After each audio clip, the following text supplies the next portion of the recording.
ಧರ್ಮಸ್ಥಳದಲ್ಲಿ ರುದ್ರತಾಂಡವ ಶುರುವಾಗಿದೆ. ಈ ಮಾತು ನಾನು ಹೇಳ್ತಾ ಇಲ್ಲ, ಕಿರಿಕೀರ್ತಿ ಅವ್ರು ಹೇಳ್ತಾ ಇದ್ದಾರೆ. ಎಷ್ಟರ ಮಟ್ಟಿಗೆ ಸರಿ, ಎಷ್ಟರ ಮಟ್ಟಿಗೆ ತಪ್ಪು. ಬಟ್ ಆದರೂ ಕೂಡ ರುದ್ರತಾಂಡವ ಶುರುವಾಗಿ ಎಷ್ಟೋ ದಿನ ಆಗೋಯ್ತು. ಬಟ್ ಈ ಟೈಮಲ್ಲಿ ಅವ್ರು ಈ ಮಾತನ್ನು ಯಾಕೆ ಹೇಳ್ತಾ ಇದ್ದಾರೆ? ಏನಾದರೂ ಮಸ್ಲತ್ ನಡೀತಾ ಇದ್ದಾನ, ಅಥವಾ ಏನಾದರೂ ಹೊಸ ಬೆಳವಣಿಗೆ ಆಗಿದೆನಾ?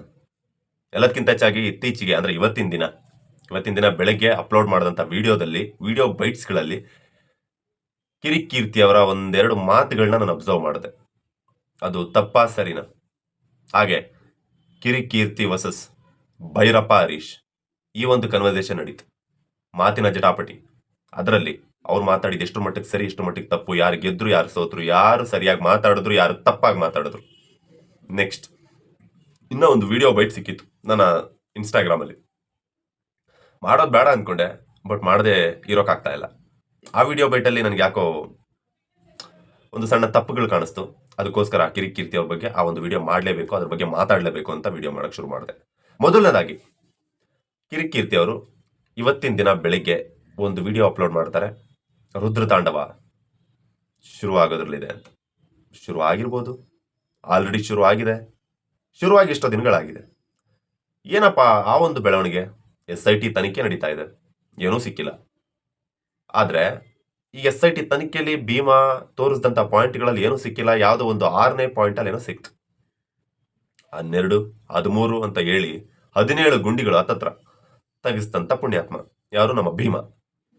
ಹಾಗಾದ್ರೆ ನಾನು ಭೀಮನಿಗೆ ಬೈತಾ ಇದ್ದೀನ? ಇಲ್ಲ, ಭೀಮನಿಗೆ ಬೈತಾ ಇಲ್ಲ. ಆದರೆ ವಾಸ್ತವ ಏನಿದೆ ಅದನ್ನು ಹೇಳ್ತಾ ಇದ್ದೀನಿ. ಭೀಮಾ ತೋರಿಸಿದಂಥ ಪಾಯಿಂಟ್ಗಳಲ್ಲಿ ಏನೂ ಸಿಕ್ಕಿಲ್ಲ ಅಂತಂದ್ರೆ ಭೀಮಾನೇ ಸ್ವತಃ ಒಪ್ಕೊಂಡಿದ್ದ. ಅದರ ನಂತರ ನೀವು ಯಾವುದೇ ಪರೀಕ್ಷೆಗಳಿಗಿಟ್ಟರು ನಾನು ಒಳಗಾಗ್ತೀನಿ, ನೆಕ್ಸ್ಟ್ ನೀವು ಏನೇ ಶಿಕ್ಷೆ ಕೊಟ್ಟರು ಕೂಡ ನಾನು ರೆಡಿ ಇದ್ದೀನಿ ಅಂತ. ಅಂದರೆ ಯಾವುದೇ ಥರದ ಟೆಸ್ಟ್ಗಳು ಕೂಡ ಮಾಡಿದ್ರು ನಾನು ರೆಡಿ ಇರ್ತೀನಿ. ಅಂದರೆ ಬ್ರೈನ್ ಮ್ಯಾಪಿಂಗ್ ಆಗಿರ್ಬೋದು, ಬೇರೆ ಬೇರೆ ಥರದ್ದು ಯಾವುದೇ ಥರ ಟೆಸ್ಟಿಂಗ್ ಇರ್ಬೋದು, ಅವುಗಳಿಗೆ ನಾನು ರೆಡಿ ಇದ್ದೀನಿ. ನೆಕ್ಸ್ಟ್ ನಾನು ಮಾತಾಡಿದಂಥ ಮಾತುಗಳು, ನಾನು ಹೇಳಿದಂಥ ಮಾತುಗಳು ಏನಾದರೂ ಸುಳ್ಳಾಗಿತ್ತು ಅಂತಂದರೆ ನೀವುಗಳು ಕೊಡುವಂಥ ಶಿಕ್ಷೆಗೆ ನಾನು ಬದ್ಧನಾಗಿದ್ದೇನೆ ಅಂತ. ಈಗ ಭೀಮಾ ಓಕೆ, ಅವನ ಪಾಯಿಂಟಲ್ಲಿ ಅವನು ಕ್ಲಿಯರ್ ಆಗಿದ್ದಾನೆ. ಹಾಗಾದರೆ ಭೀಮಾ ತೋರಿಸಿದಂಥ ಪಾಯಿಂಟ್ಗಳಲ್ಲಿ ಏನೂ ಸಿಕ್ಕಿಲ್ಲ, ಅವನಿಗೆ ಶಿಕ್ಷೆ ಆಗಬೇಕು. ಯಾಕೆ? ಅವನು ಸುಳ್ಳು ಹೇಳ್ದ, ಅಷ್ಟು ಜನರಿಗೆ ಮಣ್ಣು ತಿನ್ನಿಸ್ತಾ, ಅಷ್ಟು ಜನರ ದಿಕ್ಕು ತಪ್ಪಿಸ್ತಾ, ಎಲ್ಲರಿಗಿಂತ ಹೆಚ್ಚಾಗಿ ದೊಡ್ಡ ದೊಡ್ಡ ಅಧಿಕಾರಿಗಳ ಟೈಮ್ ವೇಸ್ಟ್, ಸಮಯ ವ್ಯರ್ಥ ಮಾಡ್ದ. ಹೌದಲ್ವಾ? ಹಾಗೆ ಇಡೀ ಕರ್ನಾಟಕ ಜನತೆ ಅಷ್ಟೇ ಅಲ್ಲದೆ ಹೊರಗಡೆ ಮೀಡಿಯಾ ಚಾನೆಲ್ಗಳು, ಯಾವುದೋ ಬೇರೆ ಒಂದು ಭಾಗದಿಂದ ನ್ಯೂಸ್ ಚಾನೆಲ್ ಅವ್ರು ಬಂದು ಇಂಟರ್ವ್ಯೂ ಮಾಡ್ತಾ ಇದ್ದಾರೆ ಅಂದರೆ ಇದೊಂದು ಇಂಡಿಯಾ ನ್ಯೂಸ್ ಇವಾಗ.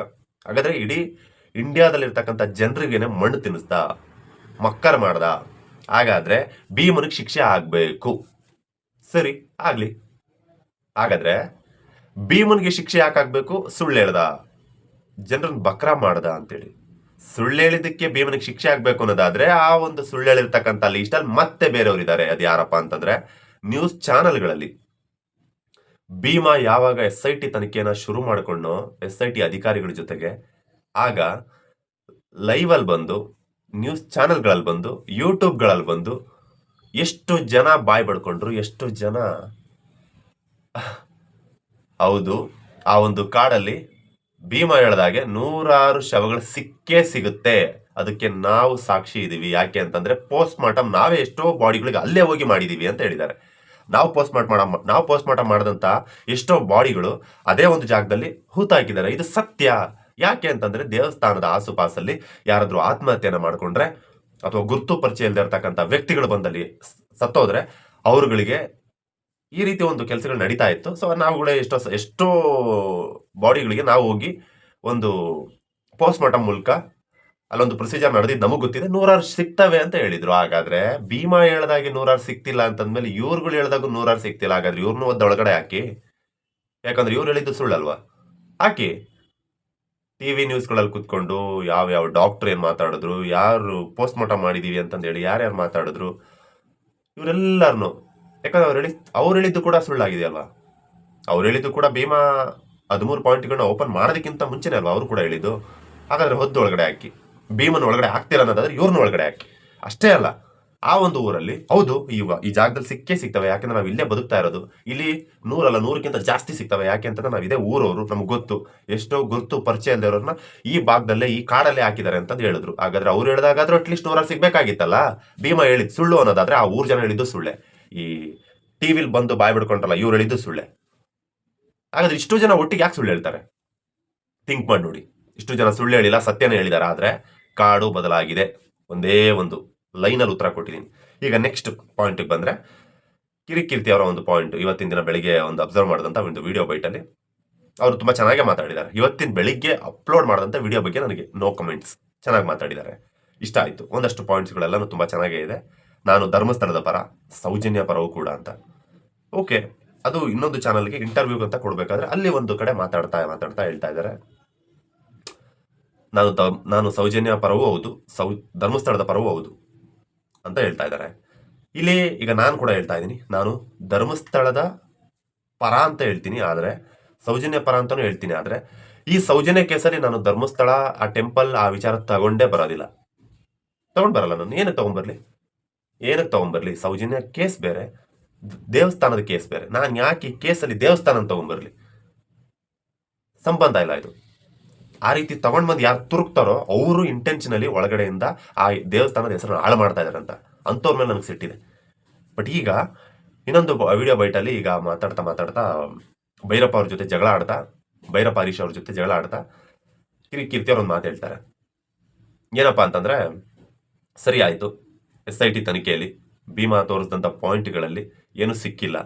ಓಕೆ, ಈಗ ಭೀಮಾ ಬಂದು ಏಕಾಏಕಿ ಹೇಳ್ದ, ನೋಡಿ ನಾನೊಂದು ಯಾವುದೋ ಒಂದು ಬುರುಡೆನ ತೊಗೊಂಡು ಬಂದಿದ್ದೀನಿ, ಅಗಿದು ತೊಗೊಂಡು ಬಂದಿದ್ದೀನಿ, ಒಂದು ಹೆಣ್ಣು ಬುರುಡೆ ಸಿಕ್ಕಿದೆ, ಈ ಬುರುಡೆ ಇಟ್ಕೊಂಡು ನೀವು ಇದನ್ನು ಸಾಕ್ಷಿಯಾಗಿ ತಗೊಂಡು ನನ್ನೊಟ್ಟಿಗೆ ಬನ್ನಿ, ನಾನು 100 ಬುರುಡೆಗಳನ್ನ ತೋರಿಸ್ತೀನಿ ಅಂತಂದೇಳಿ. ಸೊ ಈ ಮಾತನ್ನು ನಂಬ್ಕೊಂಡು ಹೋಗ್ಬೇಕು ಅಂತಂದೇಳಿ. ಹಾಗಾದ್ರೆ ಈಗ ಇಲ್ಲೇನು ಸಿಕ್ಕಿಲ್ಲ ಅಂತಂದ್ರೆ ಭೀಮಾನೇ ಪ್ರತ್ಯಕ್ಷ ಸಾಕ್ಷಿ ಇದ್ದಾನೆ, ಅವ್ನು ಹೇಳಿದ ತಕ್ಷಣ ಅವನೇ ಪ್ರತ್ಯಕ್ಷ ಸಾಕ್ಷಿ, ಇವ್ರು ಹೇಳಿದ್ರು ನಾನು ಮಾಡಿದೆ ಅಂತಂದೇಳಿ ಅವ್ರನ್ನ ಒಳಗಡೆ ಹಾಕಿ ಅಂತ ಹೇಳ್ತಾರೆ. ಅವ್ರು ಹೇಳಿದ್ದನ್ನ ಮಾಡಬೇಕು, ಅವನು ಹೇಳಿದ್ದನ್ನ ಮಾಡಬೇಕು ಅನ್ನೋದಾದ್ರೆ, ಅವನು ಹೇಳಿದ್ದನ್ನ ನಂಬಬೇಕು ಅನ್ನೋದಾದ್ರೆ ಆ ಊರಿನ ಜನ ಹೇಳ್ತಾರೆ ಅವನು ಚಿನ್ನ ಕದ್ದು ಊರು ಬಿಟ್ಟ ಅಂತೇಳಿ. ಸೊ ಅವ್ರ ಮಾತನ್ನು ನಂಬಿ ಅಂತ ಕಿರಿಕೀರ್ತಿ ಅವ್ರು ಹೇಳ್ತಾ ಇದ್ದಾರೆ. ಇದು ಎಷ್ಟರ ಮಟ್ಟಿಗೆ ಸರಿ, ಎಷ್ಟರ ಮಟ್ಟಿಗೆ ತಪ್ಪು, ಅದನ್ನ ನಿಮ್ಮ ಒಂದು ವಿಚಾರಕ್ಕೆ ಬಿಡ್ತಾ ಇದ್ದೀನಿ. ನಾನು ಅದ್ರ ಒಳಗಡೆ ಎಂಟ್ರಿ ಆಗ್ತಾ ಇಲ್ಲ, ಅದು ನಿಮ್ಮ ವಿಚಾರಕ್ಕೆ ಬಿಡ್ತೀನಿ. ಈಗ ಇನ್ನೊಂದು ಪಾಯಿಂಟ್ ಅಲ್ಲಿ ಕಿರಿಕೀರ್ತಿ ಅವ್ರು ಮಾತಾಡ್ತಾರೆ, ಸಂತೋಷ್ ರಾವ್ ಒಬ್ಬನೇ ಆ ಒಂದು ಆರೋಪ, ಆ ಒಂದು ಅತ್ಯಾಚಾರ, ಗ್ಯಾಂಗ್ ಅತ್ಯಾಚಾರ ಮಾಡಿಲ್ಲ ಅಂತಂದೇಳಿ ಜನ ಹೇಳ್ತಾ ಇದ್ದಾರೆ. ಅವನೊಬ್ಬ ಮಾಡಿಲ್ಲ. ಈಗ ಅವನೊಬ್ಬ ಯಾಕಂದ್ರೆ ಆ ಒಂದು ವಿಚಾರಕ್ಕೆ ಬರೋದಾದ್ರೆ ಸಂತೋಷ್ ರಾವ್ ಪರ ಕಿರಿಕೀರ್ತಿ ಅವ್ರು ಇದ್ರು, ಅವನೇ ಮಾಡಿದ್ದು ಅಂತಂದೇಳಿ ಸ್ಟಾರ್ಟಿಂಗ್ ಅಲ್ಲಿ ಜನ ಹೇಳಿದ್ದು, ಅವನೊಬ್ಬನೇ ಮಾಡಿಲ್ಲ, ಇದು ಗ್ಯಾಂಗ್ ಆಗಿದ್ದು ಅಂತಂದೇಳಿ. ಸೊ ಈಗ ಆ ಒಂದು ವಿಡಿಯೋ ಬೈಟ್ ತೋರಿಸ್ತಾ ಇದ್ದೀನಿ. ಆ ಒಂದು ವಿಡಿಯೋ ಬೈಟ್ ಅಲ್ಲಿ ಹೇಳ್ತಾ ಇದ್ದಾರೆ, ಒಬ್ಬ ಸಂತೋಷ್ ರಾವ್ ಒಬ್ಬ ಸೌಜನ್ಯಲನ್ನ ರೇಪ್ ಮಾಡೋಕ್ಕೆ ಚಾನ್ಸೇ ಇಲ್ಲ, ಅದು ಹೆಂಗೆ ಸಾಧ್ಯ ಆಗ್ಬಿಡುತ್ತೆ ಅಂತೇಳಿ. ಒಂದು ಮಗುವಿನ ಆಗಿದ್ದ ಒಂದು ಹೆಣ್ಮಗು 17 ವರ್ಷದ, ಅದನ್ನ ಒಬ್ಬ ಸಂತೋಷ ಮಾಡೋಕ್ಕೆ ಚಾನ್ಸ್ ಇಲ್ಲ ಅಂತ ಇವ್ರು ಹೇಳ್ತಾರೆ. ಆದ್ರೆ ಭೀಮಾ ಬೆಳಗ್ಗೆ ಒಂದು ಸಾಯಂಕಾಲ ಒಂದು. ಇದು ನೀವು ಹೇಳೋ ಮಾತು ನಾವು ನಂಬಬೇಕು ಅನ್ನೋದಾದ್ರೆ, ಒಬ್ಬ ಭೀಮಾ 10 ಅಡಿ 20 ಅಡಿ ಗುಂಡಿಗಳನ್ನ ಬೆಳಿಗ್ಗೆ ಒಂದು ಸಂಜೆ ಒಂದು ಬೆಳಿಗ್ಗೆ ಒಂದು ಸಂಜೆ ಒಂದು ಹಗ್ದು ಹಾಕಿದಾನೆ ಅಂತಂದ್ರೆ ನಾವು ಎಷ್ಟರ ಮಟ್ಟಿಗೆ ನಂಬಬೇಕು ಅಂತ ಕೇಳ್ತಾ ಇದ್ದಾರೆ. ಸೊ ನಾನೀಗ ಅವ್ರಿಗೊಂದು ಕ್ಲಾರಿಟಿ ಕೊಡ್ತೀನಿ, ಭೀಮಾ ಒಬ್ಬನೇ ಆ ಒಂದು ಕೆಲಸ ಮಾಡಿಲ್ಲ. ಇದು ನಿನಗೆ ಹೆಂಗ್ ಗೊತ್ತು ಅಂತ ನೀವು ಹೇಳಿದ್ರು ಕೂಡ ಮುಸುಕುದಾರಿ ಆದಂತ ಭೀಮಾ ಕೊಟ್ಟಂತ ಹೇಳಿಕೆಯಲ್ಲಿ ನಾನು ಮಾತಾಡ್ತಾ ಇದ್ದೀನಿ. ಅವನು ಒಬ್ಬನೇ ಆ ಒಂದು ಕೆಲಸ ಮಾಡಿಲ್ಲ. ಅವನೊಟ್ಟಿಗೆ ಅವನ ಭೀಮನ ಭಾವ ಮತ್ತಿಬ್ಬರು ಸ್ನೇಹಿತರಿದ್ರು. ಮೇ ಬಿ ಆ ಒಂದು ಕೆಲಸದಲ್ಲಿ ರವಿ ಪೂಜಾರಿ ಕೂಡ ಇರ್ಬೋದು. ಯಾಕೆಂದ್ರೆ ರವಿ ಪೂಜಾರಿ ಕೂಡ ಭೀಮನಿಗೆ ಆಪ್ತ ಸ್ನೇಹಿತನಾಗಿದ್ದ. ಸೊ ಇದೊಂದು ಗ್ಯಾಂಗ್ ಇತ್ತು. ಅಲ್ಲಿರ್ತಕ್ಕಂಥ ಒಂದು ಸ್ವಚ್ಛತಾ ಕಾರ್ಯ ಮಾಡ್ತಕ್ಕಂಥ ಒಂದು ಗ್ಯಾಂಗ್ ಅವ್ರಿಗೆ ಅವ್ರು ವಹಿಸ್ತಾ ಇದ್ರು. ಸೊ ಅವ್ರು ಮಾಡ್ತಾ ಇದ್ರು. ನೀವು ಹೇಳ್ತೀರಾ 2004 ಅಲ್ಲಿ ಸ್ಮಶಾನ ಇರಲಿಲ್ಲ, ಅದಾದ್ಮೇಲೆ ಸ್ಮಶಾನ ಹುಟ್ಕೊಂತು ಅಂತಂದೇಳಿ. ಸರಿ ಆಯ್ತು, 2004 ಮೇಲೆ ಸ್ಮಶಾನ ಹುಟ್ಕೊಂತಲ್ಲ, ಸ್ಮಶಾನದಲ್ಲಿ ಆಗ್ಬೋದಿತ್ತು. 2004 ನಂತರ ಕೂಡ ಅವ್ರು ಯಾಕೆ ಕಾಡಲ್ಲಿ ಊತಾಕ್ಬೇಕಾಗಿತ್ತು? ಅದು ನಿಮ್ಮೊಟ್ಟು ಕೂತು ಬಂದು ಮಾತಾಡದಂಥವ್ರು ಇದ್ರಲ್ಲ, ಹೌದು ಅಲ್ಲಿ ಪೋಸ್ಟ್ ಮಾರ್ಟಮ್ ಮಾಡಿ ಎಷ್ಟೋ ಕಾಡುಗಳಲ್ಲಿ ಊತಾಕಿದ್ದಾರೆ ಅಂತಂದೇಳಿ. ನಾನೇ ಅದಕ್ಕೆ ಪ್ರತ್ಯಕ್ಷ ಸಾಕ್ಷಿ. ನಾವೇ ಎಷ್ಟೋ ಬಾಡಿಗಳನ್ನ ಅಲ್ಲೇ ಹೋಗಿ ಆನ್ ಸ್ಪಾಟ್ ಎಷ್ಟೋ ದಿನಗಳಾದ್ಮೇಲೆ ಸಿಕ್ಕಿರೋದು, ಕೊಳ್ತು ನಾರ್ತಾ ಇರೋವಂಥದ್ದು, ಅವುಗಳನ್ನೆಲ್ಲ ಅಲ್ಲೇ ಹೋಗಿ ಪೋಸ್ಟ್ ಮಾರ್ಟಮ್ ಮಾಡಿದ್ದೀವಿ. ಅವನ್ನೆಲ್ಲ ಅಲ್ಲೇ ಊತಾಕಿದ್ದಾರೆ ಅಂತಂದೇಳಿ. ಸರಿ, ಅನಾಥ ಶವಗಳು ಅವೆಲ್ಲ ಇತ್ತು. 2004 ನಂತರ 2006 ನಂತರ ಸ್ಮಶಾನ ಸಿಕ್ತು. ಸ್ಮಶಾನದಲ್ಲಿ ಮಾಡ್ಬೋದಿತ್ತಲ್ಲ ಸ್ವಾಮಿ, ಕಾಡಲ್ಲಿ ಏನಕ್ಕೆ ಮಾಡಿದ್ರು? ಇದು ನನ್ನ ಡೌಟ್ ಹೇಳ್ತಾ ಇದ್ದೀನಿ ಅಷ್ಟೇ. ನೆಕ್ಸ್ಟ್ ಪಾಯಿಂಟ್ ಬಂದ್ರೆ, ಸಂತೋಷ್ ರಾವ್ ಒಬ್ಬ ಮಾಡಿದ್ದು ನಂಬಬೇಡಿ, ಭೀಮಾ ಒಬ್ಬ ಮಾಡಿದ್ದು ನಂಬಬೇಡಿ. ಈ ವಿಚಾರದಲ್ಲಿ ಕಿರಿಕೀರ್ತಿ ಅವರಿಗೆ ಕ್ಲಾರಿಟಿ ಸಿಕ್ಕಿದೆ ಅನ್ಕೋತೀನಿ. ಯಾಕೆ ಅಂತಂದ್ರೆ ಸಂತೋಷ್ ರಾವ್ ಒಬ್ಬನೇ ಮಾಡಿದ್ದ ಅಂತ ನಾವು ಯಾರೂ ನಂಬ್ತಾ ಇಲ್ಲ, ಇನ್ಕ್ಲೂಡಿಂಗ್ ನಾನು ಕೂಡ ನಂಬ್ತಾ ಇಲ್ಲ. ಅದು ನೀವುಗಳು ಹೇಳಿದಂಥದ್ದು ನಿಮ್ಮ ವಿಡಿಯೋದಲ್ಲಿ. ನಿಮ್ಮ ಹತ್ರ ಎಷ್ಟರ ಮಟ್ಟಿಗೆ ಅದ್ರ ಬಗ್ಗೆ ಸಾಕ್ಷಿ ಇದೆ ಅದು ನಿಮಗೆ ಗೊತ್ತು. ನೆಕ್ಸ್ಟ್, ಹೀಗೆ ಭೀಮಾ ಒಬ್ಬನೇ ಮಾಡಿಲ್ಲ ಅಂತಾನು ನಾವು ಹೇಳ್ತಾ ಇದೀವಿ. ಅವನೊಟ್ಟಿಗೆ 4-5 ಜನ ಇದ್ರು ಅಂತಂದೇಳಿ ಅವನೇ ಸ್ವತಃ ಹೇಳಿದಾನೆ. ಬಹುಶಃ ಸಮೀರ್ ಮಾಡಿದಂಥ ವಿಡಿಯೋದಲ್ಲೆಲ್ಲ ಒಂದು ಲೈನ್ ತಪ್ಪಾಗಿರ್ಬೋದು.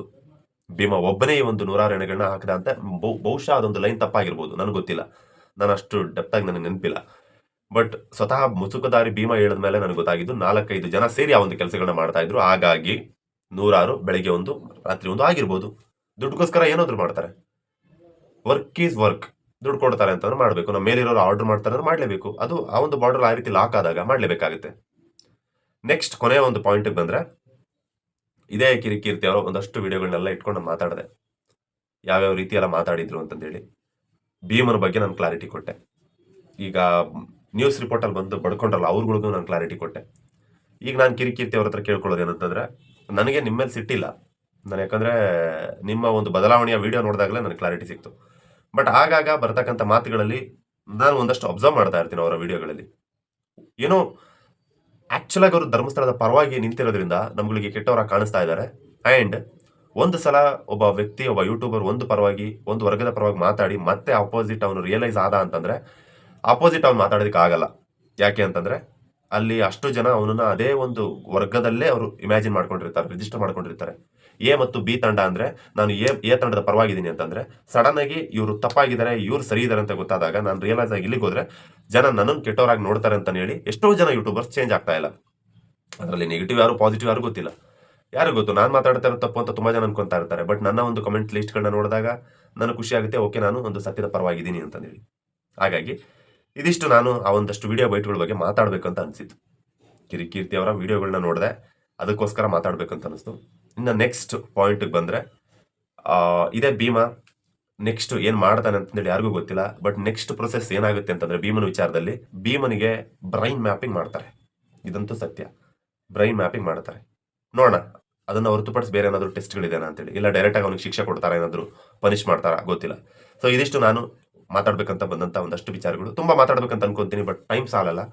ದಯವಿಟ್ಟು ಕ್ಷಮೆ ಇರಲಿ. ನಾನು ಈ ಒಂದು ವಿಡಿಯೋ ಮಾಡಿದ ಉದ್ದೇಶ ನನಗೆ ಬಂದಂತ ಒಂದಷ್ಟು ಡೌಟ್ಗಳು ಇಟ್ಕೊಂಡು, ಹಾಗೆ ನನಗೆ ಕೇಳಿದಂತ ಒಂದಷ್ಟು ಸ್ನೇಹಿತರ ಡೌಟ್ಗಳನ್ನ ಕ್ಲಿಯರ್ ಮಾಡೋಕೆ ನಾನು ಅವರೆಲ್ಲರ ಪರವಾಗಿ ಹಾಗೆ ನನ್ನ ಒಂದು ಡೌಟ್ಗಳಿಗೆ ಈ ಒಂದು ವಿಡಿಯೋಗಳ ಮೂಲಕ ಕ್ಲಾರಿಟಿ ತಗೋತಾ ಇರ್ತೀನಿ ಅಷ್ಟೇ.